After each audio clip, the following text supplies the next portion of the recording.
Okay, my guest today is someone I really do admire, not only for what he teaches about leadership, but especially for how truly he lives what he teaches. Behrens is the founder and CEO of Agile Leadership Journey. He's been guiding leaders over more than 30 years now. He has worked with Fortune 500 companies, including Salesforce, GE, Google, and many others. But the most important, he's a colleague and friend of mine. So, Pete, welcome. It's a real pleasure to have you here. Thank you, Thomaz. And not to age me too far, but I've been in the space of business for about 30 years, but yeah, guiding leaders for about 20 of those. So still have a little bit left in me. Yeah. Well, you have just released your book, Into the Fog, and there we go. I read that. Yeah, that's it.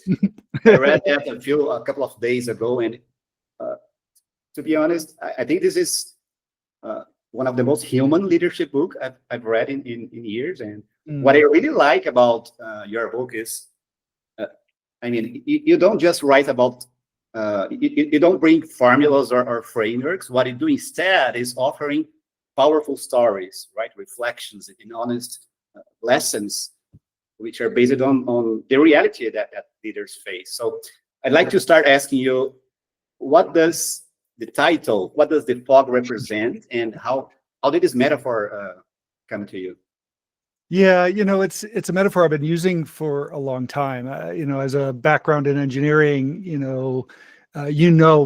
a lot of times teach in tools and frameworks and models and things. But when it comes down to it, those are nice, but you can't really feel them. They don't have that essence people can sense. And the fog represents one of those things I think we've all felt. We've all felt that uncertainty. We've all felt that unsteadiness that fog creates. And the other interesting thing about fog is it's one of those phenomenon, unlike rain or snow or other things, you can't dissipate. You can't get rid of. You have to deal with it. And so, I think it's one of those things that, you and I both live in this world of helping organizations through uncertainty, through change. And I just think that metaphor of fog provides people with that feeling, that sense of what that feels like, besides the technical terms we've used in our industry, like VUCA and other things that we use to describe it. So that's what I love about it.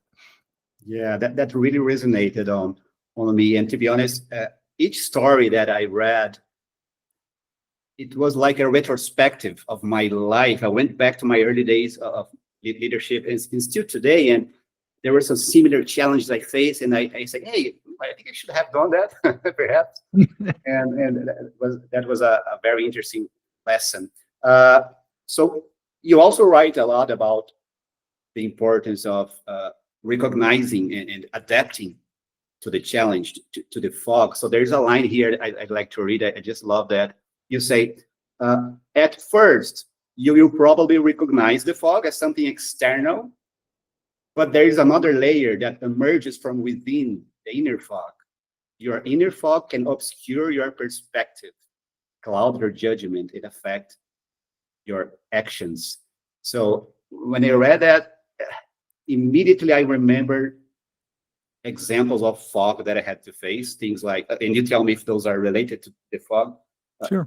Team engagement starting to go down, or a toxic culture, starting to be formed, or resistance to change. Are those typical fogs that you can mention? Yeah, what you're bringing out there is we often think uncertainty happens to us. Like, we think fog's this event, this crisis, this time we say, that's when everything changed. And what you're describing is a little bit more of the creepy nature of fog, right? How it just kind of comes up on us, builds layer by layer, until one day we're just realizing, wait a second, something's not right. It's not working the same. I don't have the same visibility or clarity. Now, that happens in two different ways. One is our environment slowly changes around us, as you're describing, right? So competition creeps in, or, we're growing the organization and there's just small changes going on.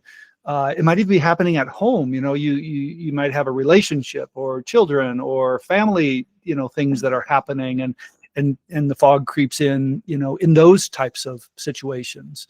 And so, yeah, you're describing as much what happens between my ears. I call that steaming up our windows. We've all been on those kind of wet, rainy, humid days where all of a sudden the windows are fogging up from the inside and I can't see out. But in reality, when we're in those modes, we often can't tell. We don't see that. And so we assume something's going on, but we don't even recognize our own biases and our own blindness, so to speak, in our head, in our view of what we're looking at. We don't recognize our blindness. I like that. And it always reminds me another story years ago when I had a burnout at the office. Yeah. So because I still remember the story. It was a Friday night, like 7 p.m. or like a workaholic. My team was growing fast, a lot of projects. I was not delegating anything. Everything was with me. I was kind of a controller. And suddenly I just broke. And based on what you're saying, what I noticed is that it took me too long to recognize the fog and adapt myself. And I couldn't handle that. And then I broke. Can I say that this is an example of someone who takes too long to recognize and adapt? Oftentimes, and a lot of the stories you recognize in the book are me reflecting on a past self. And, you're describing something that maybe didn't even happen when you broke. You didn't even recognize it until maybe now you're reflecting later, years later. A lot of my ahas happen that way.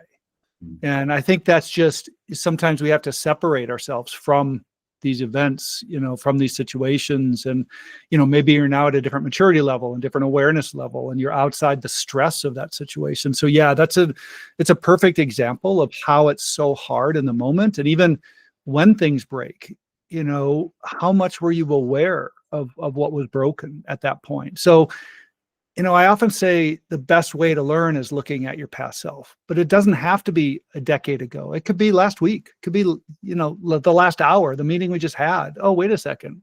I didn't show up the way I wanted to. So it's a powerful tool. So I love how you're using it. And I could, urge the listeners to leverage it. Interesting. And you remind me another line from the book. I'll read this. You say, leadership not as a destination, but as a discipline, a practice that demands diligence, persistence, and as much as unlearning as learning. So another question would be, why is it so hard for leaders to notice the fog and relearn and adapt in a shorter cycle?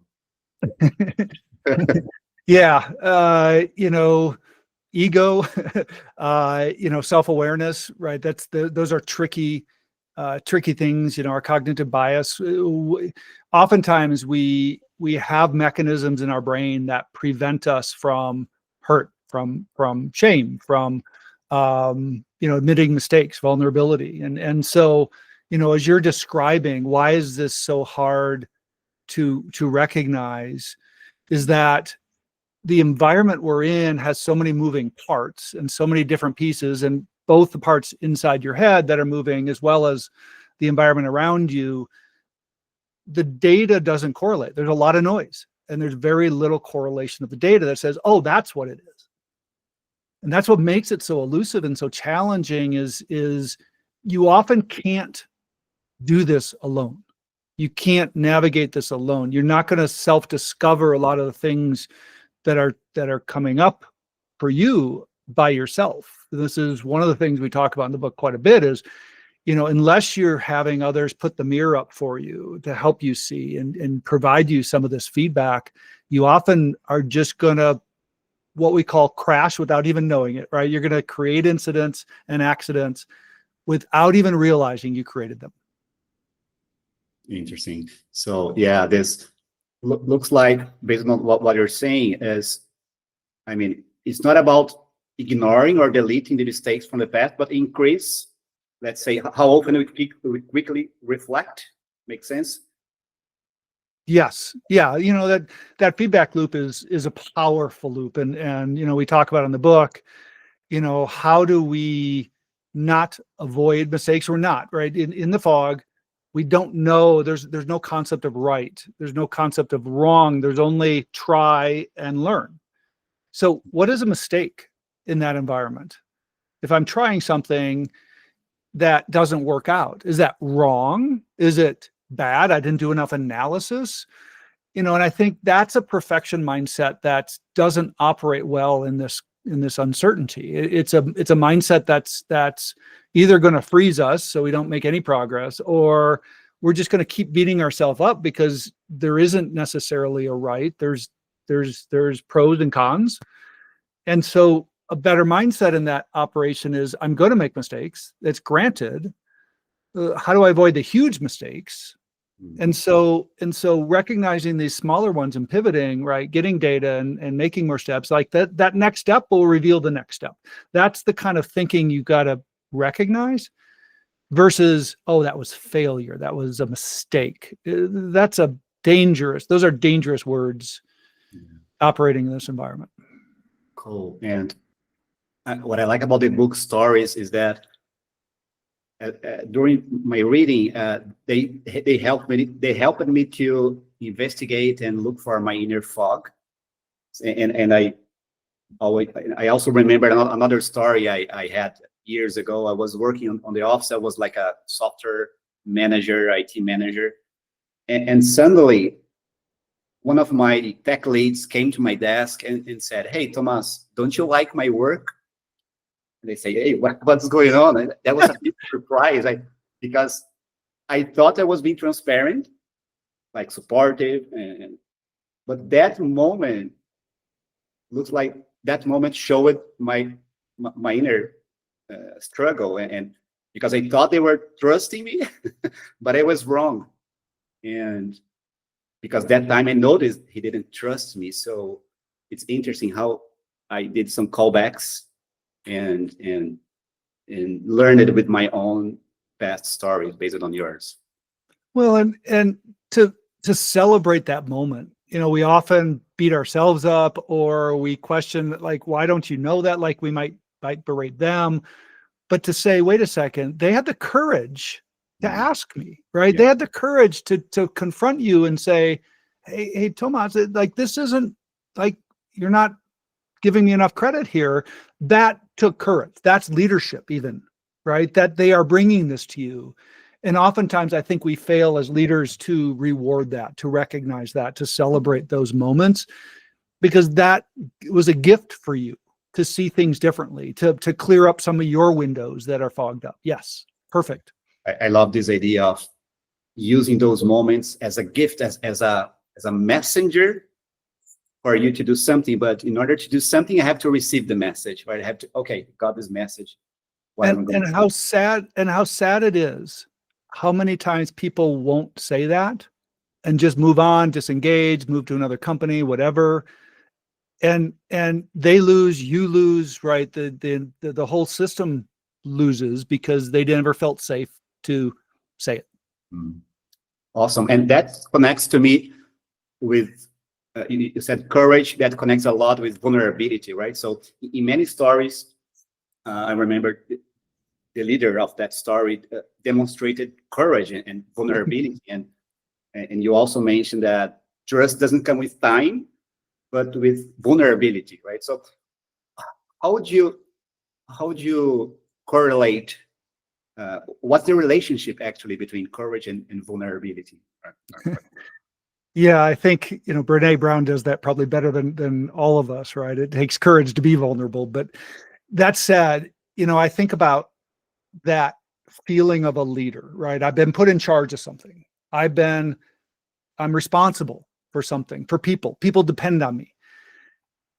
To open myself up and say, I don't know, or I've got an idea, but I'm open to others. Like, all of a sudden that vulnerability feels very weak.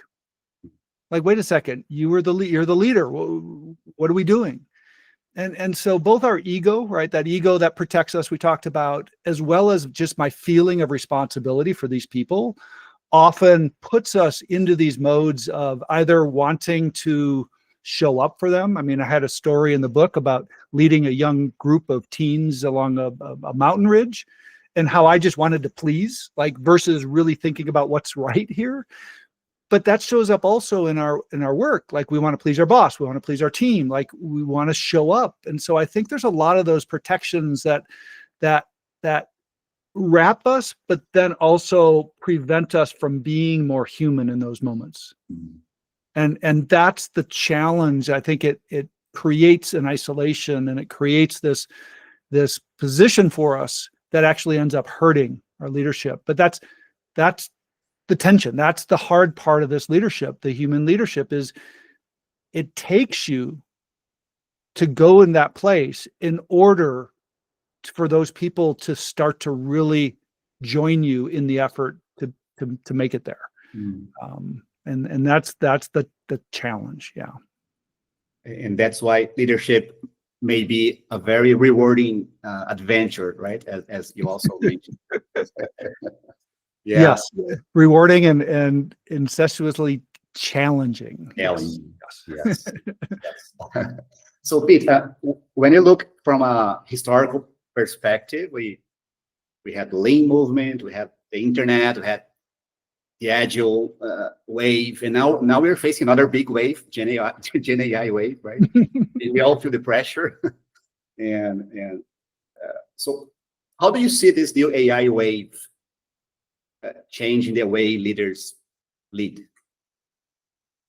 Yeah, I describe in the book technology as being the enduring wave, right? The enduring fog. It's something that I think in our lifetime has been something that has always been creating fog and helping us clear fog. It actually plays both, right? It helps us tease through all the data, but it's generating more confusion and frustration. But we're not alone, right? In the days before us, we had industrial revolution and things like that, and in the days coming, AI and other technology will continue to advance. So it's not like we're alone. I do see AI as a bigger wave, as more of a tidal wave in that sense because of the generative nature of it. I also think it's an opportunity, though, as leaders, that we have more responsibility because everybody, in a sense, is becoming a leader with AI. That everybody has an assistant now. Everybody has a co-pilot. Everybody has somebody to work with, a team. Like you can build all these agents and do all these things. And so leadership gets distributed, but it's also more responsible.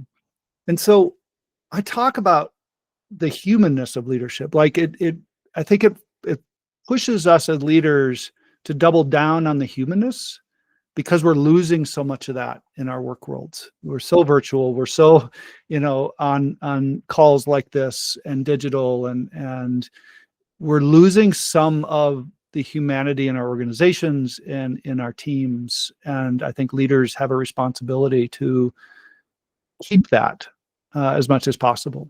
Awesome. Rebuild the humanity in organizations. That's our challenge. Awesome.